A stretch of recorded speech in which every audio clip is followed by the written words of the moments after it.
Dear students, मैं सोनिया नागपाल आपके लिए लेके आई हूँ इकोनॉमिक्स का सेकेंड चैप्टर क्लास 9th।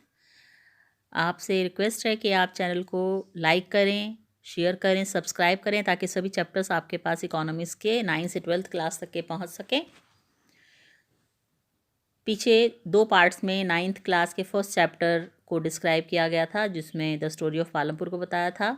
आज हम सेकेंड चैप्टर डिस्कस करेंगे, वो है पीपल एज रिसोर्स।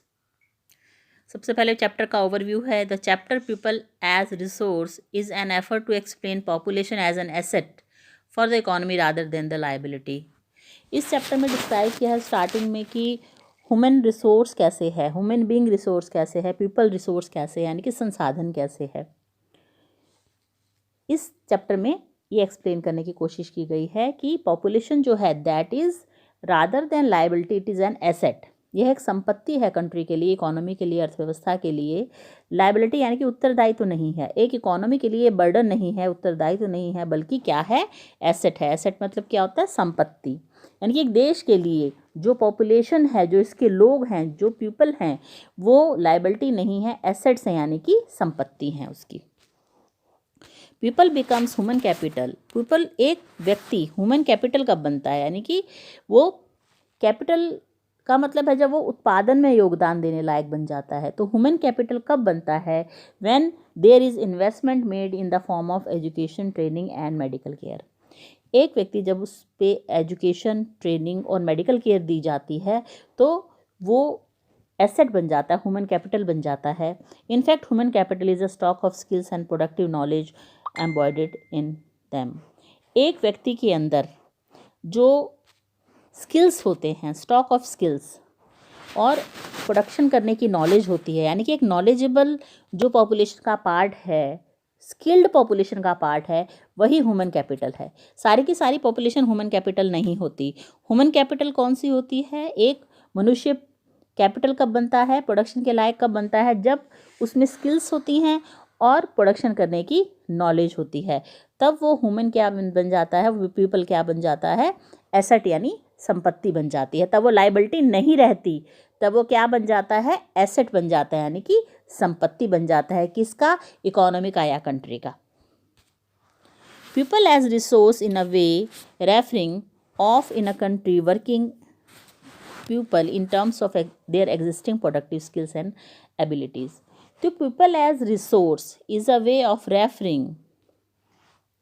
people जो है वो एक रिसोर्स कैसे है, a way of referring to a country's working population, एक कंट्री की वर्किंग पॉपुलेशन की काम करने वाली population, terms of their existing productive skills and abilities। वो व्यक्ति जिनमें प्रोडक्टिव एबिलिटीज़ हैं, स्किल्स हैं और योग्यताएं हैं, वो प्रोडक्शन करता है और रिसोर्स बन जाता है। Looking at the population from this production aspects emphasis its ability to contribute to the creation of gross national product. इसका मतलब एक कंट्री का जो टोटल प्रोडक्ट होता है that is gross national product. Gross में सकल, नेशनल मतलब राष्ट्रीय, प्रोडक्ट मतलब उत्पाद। सकल राष्ट्रीय उत्पाद मतलब एक देश में एक साल में जितना टोटल प्रोडक्शन होता है इसे हम कहते हैं ग्रॉस नेशनल प्रोडक्ट, यानी कि जीएनपी। जीएनपी में उस व्यक्ति का कितना कंट्रीब्यूशन हो सकता है, ये डिपेंड करता है कि वो कितना स्किल्ड है। तो उसका जो क्रिएशन है, उसकी जो एबिलिटी है, वो उसको पॉपुलेशन से एसेट बना देती है। Like other resource, people also is a resource that is human resource. This is the positive side of the large population that is often overlook when we look only the negative side.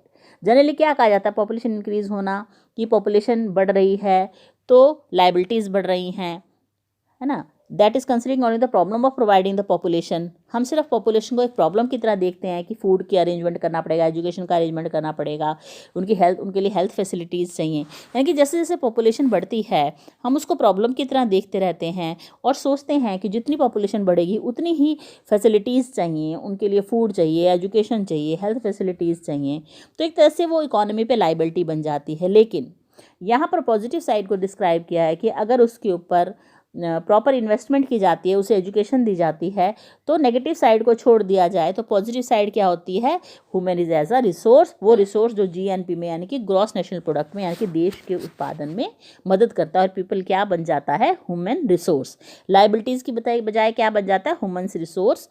वो व्यक्ति जो है वो एक संसाधन बन जाता है, जैसे लैंड रिसोर्स है, नेचुरल रिसोर्सेज है, फिजिकल रिसोर्सेज है, उसी तरह से ह्यूमन भी क्या बन जाता है, एक रिसोर्स या संसाधन बन जाता है. When the existing human resource is further developed by becoming more educated and healthy, we call it human capital formation. और एक व्यक्ति का ह्यूमन का रिसोर्स बनना ह्यूमन कैपिटल फॉर्मेशन कहलाता है. इसे हम कहते हैं मानव पूंजी संसाधन, मानव ह्यूमन कैपिटल फॉर्मेशन. ठीक है, मानव का पूंजी के रूप में स्थापित होना, यानी कि जैसे हम मनी का इस्तेमाल करते हैं प्रोडक्शन में, लैंड का इस्तेमाल करते हैं, नेचुरल रिसोर्सेज का इस्तेमाल करते हैं, उसी तरह से ह्यूमन कैपिटल का भी इस्तेमाल होता है. ह्यूमन भी क्या हो जाती है, capital. So that adds to the productive power of the country just like physical capital formation. जिस तरह से फिजिकल कैपिटल जो हमने लास्ट चैप्टर में पढ़ा था, फिजिकल कैपिटल्स क्या होते हैं, मनी होती है, रिसोर्सेज होते हैं, रॉ मटेरियल्स होते हैं. तो जो फिजिकल कैपिटल जिस तरह से प्रोडक्शन में हेल्प करती है, उसी तरह से जो ह्यूमन रिसोर्स है वो भी ह्यूमन कैपिटल भी प्रोडक्शन में हेल्प करता है. Investment in human capital through education, training and medical care reals returns just like investment in physical capital. जिस तरह से हम फिजिकल कैपिटल पे रिसोर्सेज को लगाकर उसे प्रोडक्टिव बना देते हैं, उसी तरह से हम ह्यूमन कैपिटल पे भी अगर एजुकेशन, हेल्थ और ट्रेनिंग और मेडिकल केयर दें तो वो भी ऐसा ही हो जाता है जैसा कि फिजिकल कैपिटल होता है, और उससे हमें रिटर्न्स मिलते हैं. This can be seen directly in the form of higher incomes earned because of higher productivity of more educated or better trained person as well as the higher productive of higher people. जो व्यक्ति पढ़ लिख जाता है उसकी productivity high हो जाती है. जो लोग पढ़े लिखे नहीं होते वो लोग एक तरह से अगर कम अर्निंग कर रहे हैं तो लाइबिलिटी बन जाते हैं, लेकिन जो पढ़े लिखे लोग होते हैं उनकी प्रोडक्टिविटी ज़्यादा होती है और वो सोसाइटी में, समाज में ज़्यादा उत्पादन कर सकते हैं और उनकी इनकम्स भी हाई होती हैं. तो जो ज़्यादा स्किल्ड होते हैं प्रोडक्शन का पार्ट, वो जो ह्यूमन कैपिटल होती है वो इकोनॉमी के लिए काफ़ी फ्रूटफुल होती है. ग्रीन रेवोल्यूशन के बारे में हमने लास्ट चैप्टर में पढ़ा था, यहाँ पे वही डिस्क्राइब किया है कि India's green revolution is a dramatic example of how the input of greater knowledge in the form of improved production technology can rapidly increase the productivity of scarce land resource. हमने पढ़ा था last chapter में कि green revolution से productions बहुत ज़्यादा बढ़ गए थे. तो यहाँ पे प्रोडक्शंस कैसे बढ़ पाए, जब फार्मर्स को नॉलेज हुई, नई प्रोडक्शन की एक्टिविटीज़ की, HIV सीड्स का इस्तेमाल किया उन्होंने, और थ्रेशर का इस्तेमाल किया, ट्रैक्टर्स का टेक्निक्स, टूल्स का इस्तेमाल किया, पेस्टिसाइड्स का इस्तेमाल किया, फर्टिलाइजर्स का इस्तेमाल किया, तो उन्होंने प्रोडक्शन को बढ़ाया. इसका मतलब जब फार्मर स्किल्ड हुआ, यानी कि ह्यूमन कैपिटल जैसे जैसे डेवलप हुआ वैसे वैसे प्रोडक्शंस बढ़े. तो ग्रीन रेवोल्यूशन में ह्यूमन कैपिटल का बहुत बड़ा योगदान रहा. अब यहाँ पर एक कार्टून से डिस्क्राइब किया गया है. ये गर्ल पूछती है कि ह्यूमन रिसोर्स क्या है, क्या लैंड लेबर की तरह है, तो जवाब मिलता है नहीं, उससे ज़्यादा है, it is more than that. उन्होंने कहा कि ह्यूमन कैपिटल क्या है, क्या ये रुपया पैसा है, डॉलर है, उसका नहीं, ह्यूमन बीइंग जो कि स्किल्ड है वो ह्यूमन कैपिटल है. जैसे एक डॉक्टर है, एक टीचर है, एक टेलर है, या कोई प्रोडक्शन की किसी भी एक्टिविटी में काम करता है, न्यूज़पेपर वगैरह प्रिंट करता है, जो या मशीन चलाता है, तो ये सारे के सारे जो स्किल्ड लेबर हैं ये ह्यूमन कैपिटल में आते हैं. Looking at the photograph, can you explain a doctor, teacher, engineer या tailor can asset to the economy. अगर हम इस फोटोग्राफ में देखें तो इस फोटोग्राफ में हमें दिखाई दे रहे हैं टीचर हैं, डॉक्टर हैं और टेलर हैं, ये सब इंजीनियर हैं. क्या डिस्क्राइब करते, क्या इकोनॉमी का एसेट्स हैं, ये संपत्ति हैं. तो यहाँ पर उसी के बारे में डिस्क्राइब किया गया है. Not only do the more educated and the higher people gain through higher income, society also gains in other indirect ways because of advantages of a more education or healthier population spreads to those also who themselves were not directly educated and given health care.